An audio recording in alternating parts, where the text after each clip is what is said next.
Wait আমি sure এখনো তোমরা এই জায়গাটার ব্যাপারে অনেকেই জানো না। আচ্ছা আমি জানিয়ে দিচ্ছি তোমাদের। আরে বোতলে ফোকাস করো না, তোমরা ওদিকে দেখো। এটা আসলে একটা গণেশ টেম্পল। আর বিশ্বাস করো কলকাতার মধ্যে দেখা সব থেকে সুন্দর গণেশ টেম্পল আমার মতে। দেখো দেখে তো মনে হবে এটা একটা রাজবাড়ি, আর ইনি এখানকার রাজা লর্ড গণেশ। দেখো মন্দিরটা কতটা সুন্দর সেটা তো তোমরা ভিডিওতে দেখতেই পাচ্ছ। আর এখানে ভিজিট করলে তোমরা বুঝতে পারবে এখানকার পরিবেশটা কতটা সুন্দর এবং শান্ত। দেখো লোকেশন নিয়ে চিন্তা করো না, আমি ভিডিও শেষে লোকেশনটা তোমাদের ভালো করে বুঝিয়ে দেবো। আর যারা এখনো সাবস্ক্রাইব করোনি অবশ্যই সাবস্ক্রাইব করে যাও এরকম ছোট ছোট মিনি ব্লগের জন্য।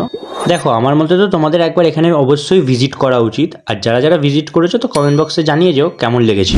আমি তো শিওর তুমি এখানে এলে আমাদের মতো তোমারও এখানে বসে থাকতে ভালো লাগবে, কারণ এখান থেকে গণেশজিকে খুব সুন্দর দেখতে লাগে। আর হ্যাঁ, তোমরা সন্ধ্যের দিকে গেলে গণেশজির প্রসাদও পাবে। আমি তো প্রসাদটা নিয়ে গণেশজিকে প্রণাম করে সোজা চলে এলাম বাইরে প্রসাদটা খেতে। আর প্রসাদটার এত সুন্দর টেস্ট, আমি তো ভাবলাম রাতের খাবারটা ওখানেই আগে সেরে ফেলি। সো তোমরা যদি রাতের দিকে যাও অবশ্যই এই প্রসাদটা নিও, মিস করো না জানো। আর ভিডিওটা যদি ভালো লাগে তো অবশ্যই একটা লাইক আর কমেন্ট করতে ভুলো না। আচ্ছা তোমাদের তো আমি অ্যাড্রেসটা দিতেই ভুলে গেছি। এই দেখো তোমরা বিধাননগর বা হাওড়া থেকে সোজা চলে আসবে রাম মন্দির মোড়, আর সেখানেই তোমরা খুঁজে নেবে এই লাইট জ্বলা বড় বাড়িটা। আর তার ঠিক উল্টো দিক দিয়েই এই ছোট্ট গলিটা ঢুকে গেছে, যেখান দিয়ে তোমাদের সোজা হেঁটে চলে আসতে হবে। আর একটুখানি হাঁটার পরেই তোমরা এই গেটটা দেখতে পাবে, আর কোনো দিকে না দেখে সোজা ঢুকে যাবে ভেতরে। দেখো অ্যাকচুয়ালি যে পুরোপুরি টেম্পল তা আমি বলবো না, বাট আমি নিজেও বুঝতে পারলাম না আসলে এটা কি। তোমরা যদি কেউ জেনে থাকো তো আমাকে একটু অবশ্যই জানিয়ে দিও আসলে এর ব্যাপারটা কি আছে। তো চলো আজকের জন্য টাটা, বাই বাই।